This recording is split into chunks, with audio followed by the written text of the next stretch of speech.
Well, listen, it is that time again. That's right. It is time for Roughing It, where your relationships are empowered, your relationships are maximized, your relationships are made to thrive. And so you know that when we come here, we don't come here by ourselves. Why? Because we're not in relationship with ourselves only. Yes, we should have a relationship with ourselves, but we are not solely in relationship only to ourselves. We're in relationship with other people. And so listen, I'm pastor and therapist Marcus Ruffin. I'm here to maximize you and those that are in relationship with you. And so, here's what we always say.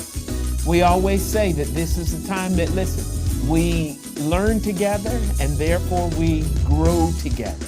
And so I'm saying to you that this is the time that you would bring people here to this space and place. That's right, you begin to invite them. You begin to let them know that this is the time for you and I to learn together, to grow together. And so listen, if you are on YouTube, listen, I want to make sure that you are subscribing to our channel. You're hitting that bell icon so you can get the notifications of when we go live. If you're following us here on Facebook, I want to make sure that you hit our like and make sure that you hit the follow icon so that you can be able to get the information. You can be able to get the information of when we go live. That's right, listen, you don't want to miss out on any moment. You don't want to miss out on any opportunity. And therefore, this is why we want to make sure that we're doing these exact things. And so listen, if you are here on Facebook, you can type their name. If they're a friend of yours, you can type their name in the comments section and they will be automatically brought into this broadcast whenever they would like to watch it, whenever they would like to see it. If you are on YouTube, listen, you can share the link. And you can take that link and listen, you can put it in an email, you can put it in a text message. However you want to share that information digitally, listen, you can do that so that what you learn today can also be what somebody else learns tomorrow, so that, listen, we can be maximized for life and relationships. And so listen, I'm glad to be here with you today. As I said to you before earlier, listen, I am pastor and therapist Marcus Ruffin, and I'm here to maximize you in your relationships. And so listen, we want to go ahead and get started as we begin to dive into talking about relationships, conflicts, and resolutions. That's right, listen, we want to talk about relationships, conflict, and resolution. Now, the reason why we want to do just that is because that is exactly what happens.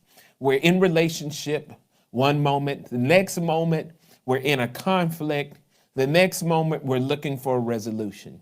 And I don't know about you, but listen, if you've been in any relationship that you deem to be significant, any relationship that you deem to be worthwhile, then I promise you that being in that relationship has stated to you at some point or another, I do not want to have this ongoing conflict. I do not want to have us to be in these tense type of scenarios. Now listen, it's one thing if we are working to a resolution and we've got to do the work. It's a whole nother thing when, listen, we're just arguing and bickering and we're just getting on each other's nerves and we're not really making the kind of success that says this is worth it. And so listen, I want to help you today as we begin. This is part one of a new teaching that we're going to be doing where we're talking about resolving conflict. We're resolving conflict. And so listen, as you see here on the screen behind me, as I will put different things up, I don't put all my notes or put all my points, but I do put things on the screen behind me that will be important as we are moving forward today. And so listen, when neighbors feud, when lovers quarrel, and nations war, the predictable remedy prescribed by the voices of reason is communication. Listen, let me say that again. Because here, it's not about any particular type of relationship. We're talking about all relationships. That's right. Listen, romantic relationships, personal relationships, family relationships, professional relationships, the concepts and the principles that we cover here. Listen, we cover the gamut. You can apply this in any and all relationships. And so therefore, this is why we start off saying, listen, when neighbors feud, and at some point, listen, if you have any interaction with your neighbor, if you're not the type that just kind of comes home, goes in the house, and never ever has any interaction with your neighbors, then this may not apply to you. But I will tell you this, it will apply to a neighbor of some sort. So when neighbors feud, when lovers quarrel, when nations war, the predictable remedy prescribed by the voices of reason is communication. And so here, listen, we're not just talking about the sharing of words. You know, the last teaching segment we did, we talked a lot about communication. And we talked about the importance, and we talked about how do we communicate. Here, listen, today I want to get into talking to you about how do we resolve conflict. But I tell you this much, if you have not learned how to communicate, I promise you, trying to have conflict resolution is going to be 10 times harder. Why? Because you don't have a baseline, you don't have a foundation that you're working from. And this is why I'm telling you that learning how to communicate is the uttermost importance. Then you have to learn how to have conflict resolution. And so here, when we're looking here at our scripture passage, and listen, I always like to bring a scripture passage. Why? Because I believe that in any and all relationships that they are not just physical, they are not just emotional, they're not just soulish, but they are also spiritual. And so therefore here in Matthew 18, 15 through 16, in the Message version, it reads this way. It says, if a fellow believer hurts you, and listen, when you talk about resolving conflict, you're talking about trying to resolve pain. Whether that was a verbal pain, whether that was emotional pain, whether that was psychological pain, listen, you and I are in relationships, and at some point, healthy, strong, vibrant relationships will have a place of where there will be pain that will be exchanged. And so it says, if a fellow believer hurts you, go and tell him, work it out between the two of you. Now, isn't that amazing? Now, he didn't say that, listen, you and I were to just complain about it. You and I were to go and talk to our other friends and talk to our other family members. No. He says, listen, when there is a conflict, when there has been some kind of hurt, there's been some kind of pain, he says, listen, you go and talk to that person. It's amazing to me how sometimes I talk with, remember, I am a pastor and a therapist. And remember now, it's amazing how sometimes I will talk to people and there's this notion that somehow I don't have to say anything, I don't have to do anything. If God wants this done, he will take care of it. And the reality is that God is going to take care of it by you doing something about it. There is no such thing as God doing something that he has instilled you and I to be responsible for getting done. This is why he says, if you are hurt, you go and talk to the person that hurt you. So notice now, he says, work it out, which means that it may take some time. It may not be a quick fix. It may not be something that happens overnight. It may have occurred overnight, but it may not be fixed overnight. And so he says, work it out between the two of you. He says, if he listens, you've made a friend. Notice verse 16 says, if he won't listen, doesn't mean that you squash it. Doesn't mean you wipe your hands of it and say, I'm free, I'm done. He says, take one or two others along so that the presence of witnesses will keep things honest and try again.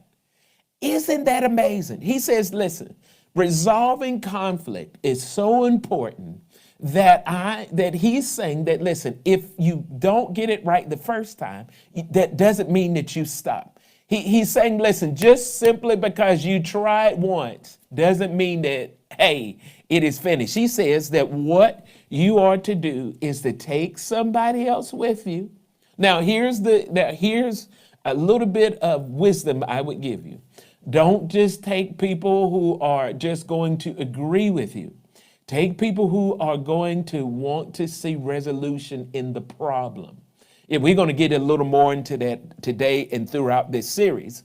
And so the goal is to have somebody else there, notice, to help work it out and to try again. And so I'm sharing with you today that, listen, when we're talking about conflict resolution, when we're talking about dealing with the hurt and pain that happens in relationships, I'm talking to you about how do we move forward when there has been an injury? How do we move forward when somebody has said or done something that has hurt you?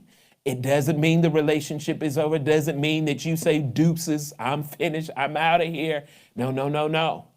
There is solutions that you and I have to go forward with when we're talking about resolving conflict. And so therefore, here's what I would tell you. I think when we look here at this passage, if we go back here at verse 15, and he says, work it out.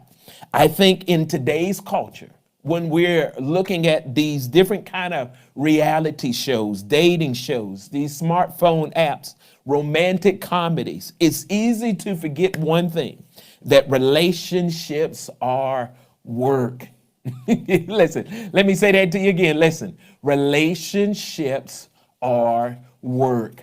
I think that sometimes we get caught up in these fairy tale stories that we read as children. We get caught up in sometimes the entertainment and the movies that we have seen and the fiction novels that we've read. And it makes it seem like, hey, if I've got the soulmate, I've got the best friend, I'm in my God-called place, whether we're talking about a profession or whether we're talking about in a group of people, it's easy to come to this notion that if this is God, I don't have to work.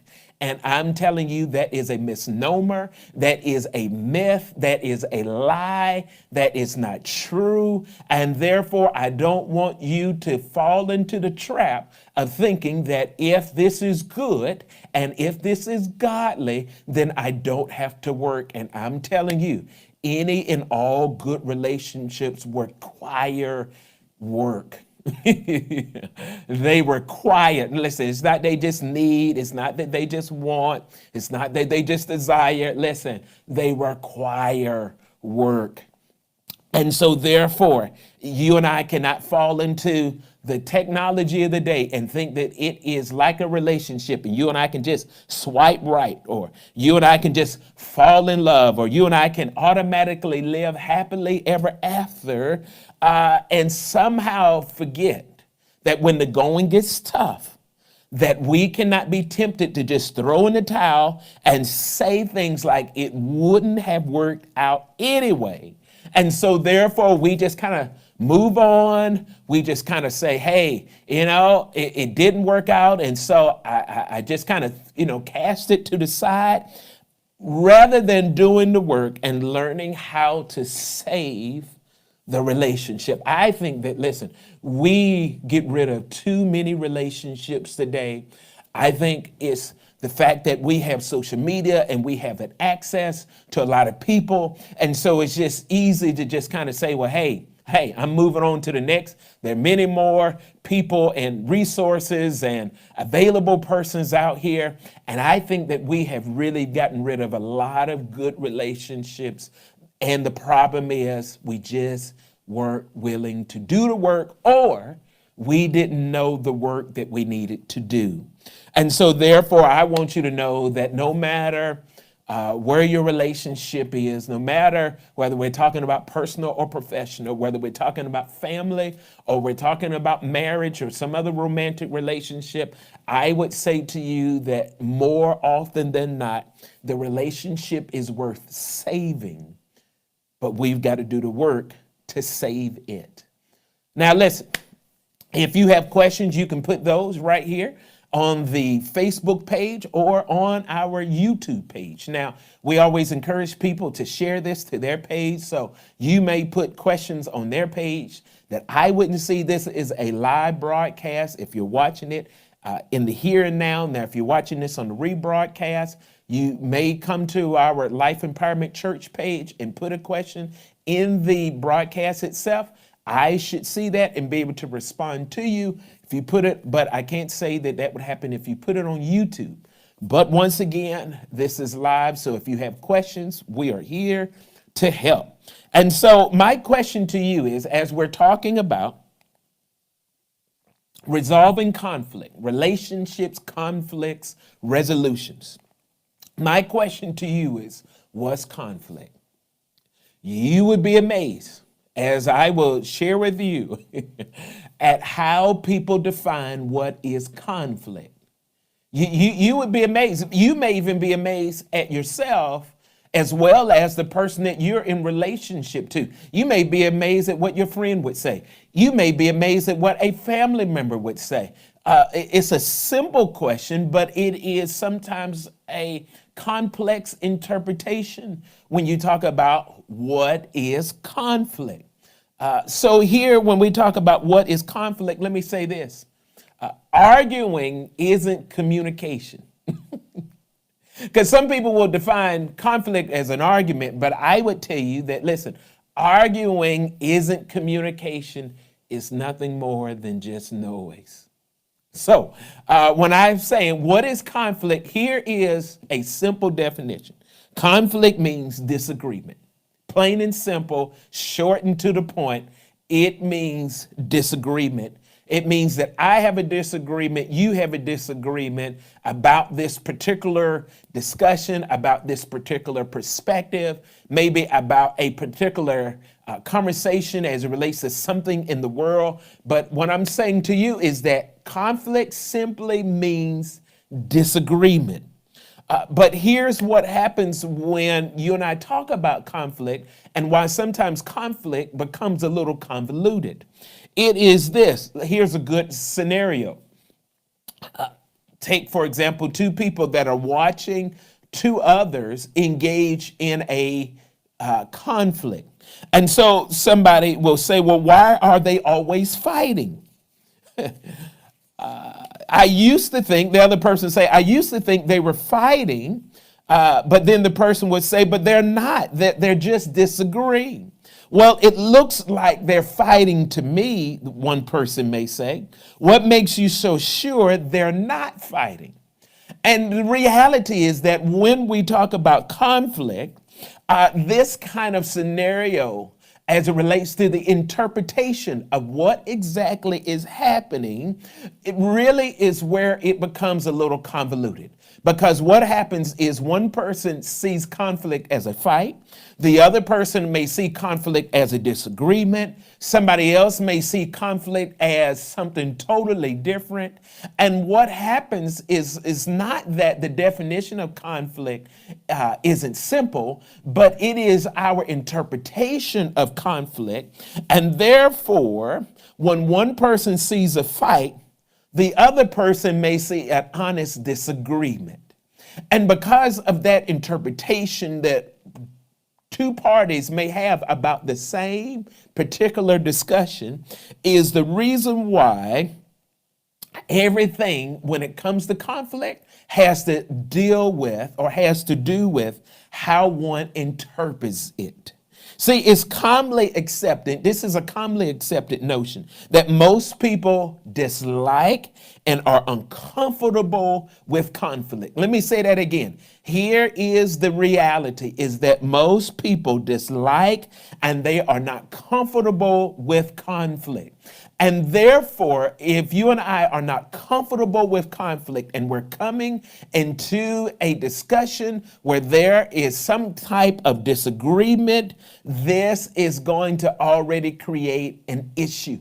Because therefore, it's going to taint how I'm going to see it. It's going to taint how I'm going to experience it. It's going to taint how I interpret what is or what isn't happening. And this is why when you and I measure where we are with conflict, it helps you and I to be able to therefore go forward with being able to recognize that if I don't like it and I am uncomfortable with it, even though the reality is that I am going to have conflict in any healthy, long-lasting relationship, therefore, when I have conflict with this other person, I have disagreement with this other person, I already have to have a certain level of self-awareness. We talked about this in the last communication segment that we had discussed. I've got to have self-awareness so that I know what is happening with me so I don't misinterpret what is happening in the conversation.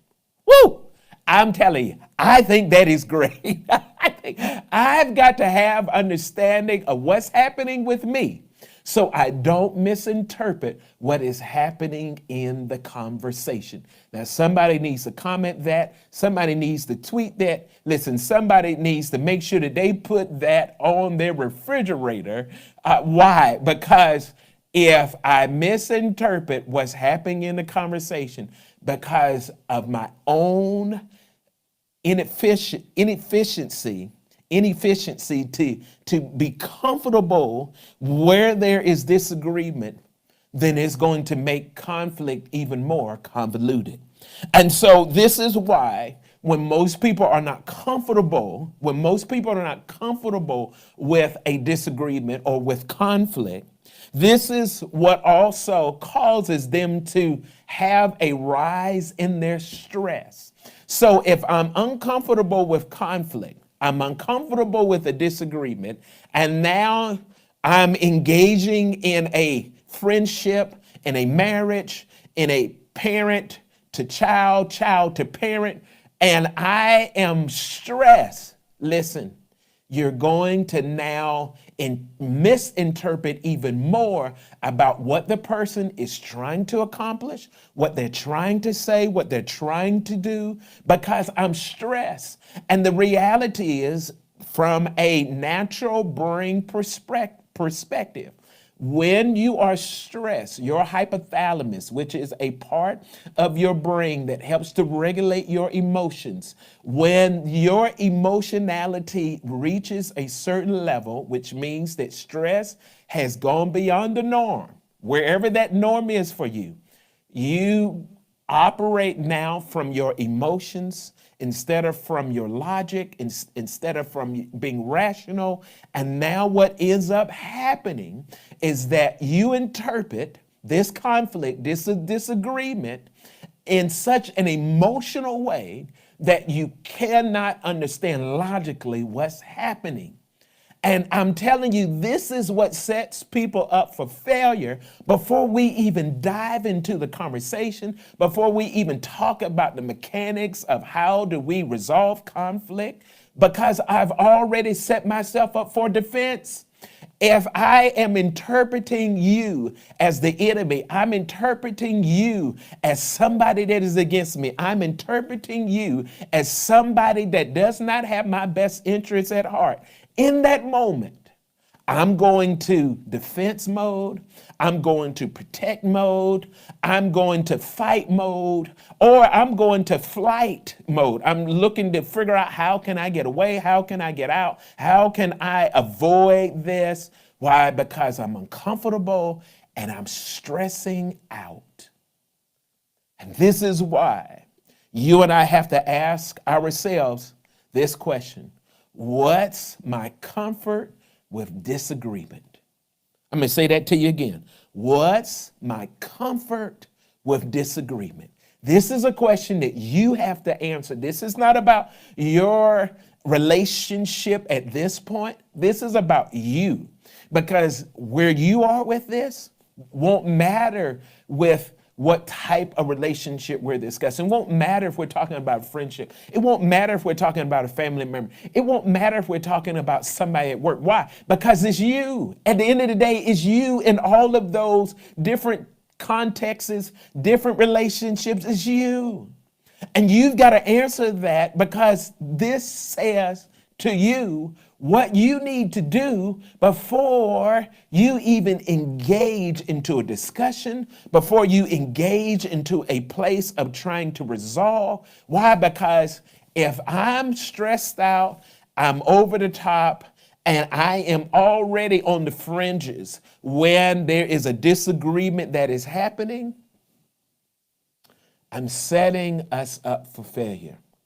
That's right, us, not just me, us. Because a relationship is about us.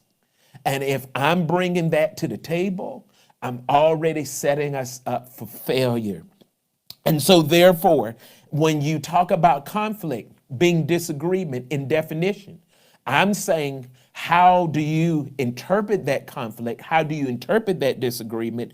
Because therefore, if you see it as a fight, it's going to change the entire perspective. If you see this as somebody that is bullying, it's going to change the entire perspective. And this is why you and I have to be able to answer the question, what's my comfort with disagreement? Because I would promise you that there are people, you may be one, your friend, your spouse, your family member could be the other one, that when they are observing the behavior, if they at that point are in disagreement, if they are in disagreement, they themselves will not be comfortable, even though they're not the ones that maybe started the conversation. They're not the ones that are, trying to provoke anything. The reality is that they themselves are in disagreement, which is causing a certain amount of stress, which is causing them to be uncomfortable. And therefore, listen, let me say this. When you understand this concept about how people interpret disagreement and the comfort level that people have or don't have with disagreement, this is why you can't be surprised if majority of people interpret your intent as wanting to cause conflict or even fight or maybe even manipulate them, because the reality is their interpretation is just that this is nothing more than a fight.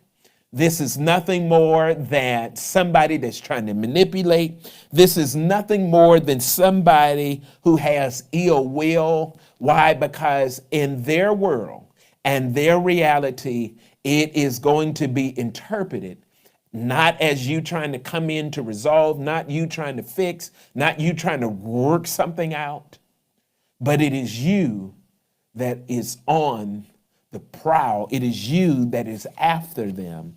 And therefore, this is why this becomes so vital. Notice now, and I found this quote, and I don't know who said it, but they said that 10% of conflict is due to a difference of opinion. 90% is due to the wrong tone of voice.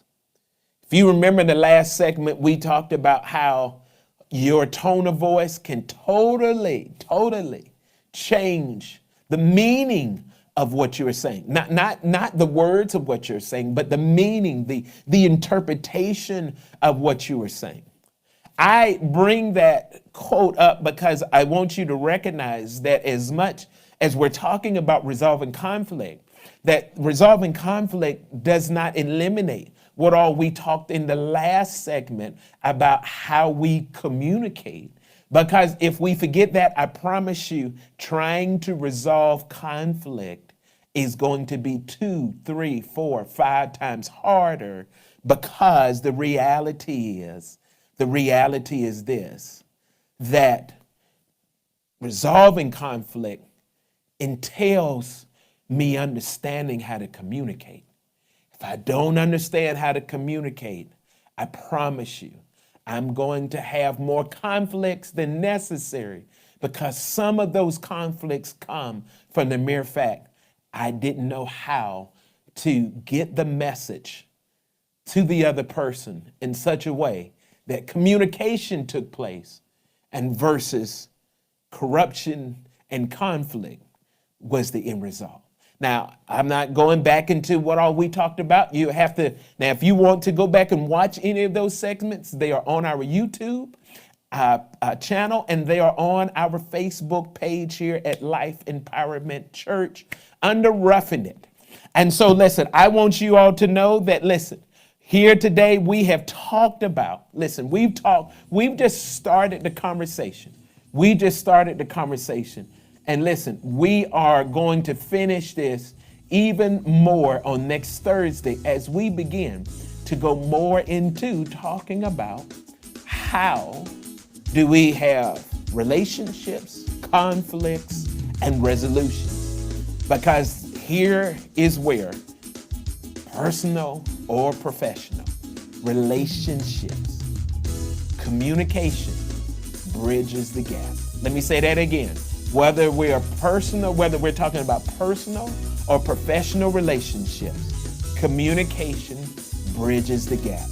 And this is why, listen, RUFF'N IT is all about maximizing your relationships. Why? Because we want to empower you so that you can have the kind of relationships that you want to come home to, the kind of relationships that you want to go to work to, the kind of relationships that makes life much more fulfilling. Why? Because we don't live life alone. Even God said it's not good for man to be alone. You can have all of God, but the reality is that you weren't meant to just be share or to have a relationship with God alone, but to have a relationship with people here in the earth. Well, listen, I pray that this has been a blessing to you. I always encourage you, listen, to go and share this with somebody else. Be sure to make sure that if you found this worthwhile, that you make sure that you share this with somebody else so that they might have the benefit, because when we learn together, we grow together. That's right. Listen, when we learn together, we grow together. But listen, I also want to let you know that not only will we be here next Thursday at 4 p.m., but listen, if this has been a real benefit to you, if you have found that this investment of time and knowledge and information and wisdom has been helpful to you, then listen, we ask that you would support this. This is brought to you by Life Empowerment Church. And so therefore, as you see on the screen, there are different ways in which you are able to make that financial donation. So here you have the Cash App. It's the money sign at Life Empowerment Church, Life Empowerment CH. You know, somebody asked me, they said, well, why did you put the money sign? And I said, that's how Cash App works. That was not my choosing. And so listen, if you want to use PayPal, LEC at let-god.org. That information is right there on your screen. We know that there are those of you that like to utilize PayPal. Well, listen, you can also go straight to our website at www.let-god.org, and you can give right online if that was to be your choice. Let-god.org. And listen, also we want to let you know that you can also mail in that check or money order. I know that there are some people, listen, they still prefer checks and money orders. Hey, not a problem. Here's our mailing address, Life Empowerment Church, P.O. Box 7958, Moreno Valley, California, 92552. And so listen, we thank you so much for you being a blessing to the church. because you believe that this has been a blessing to you. And so listen, I want you all to know that I look forward to seeing you next Thursday as we will dive more into conflicts, relationships, and resolutions. All right, listen, you be blessed, and I will see you again.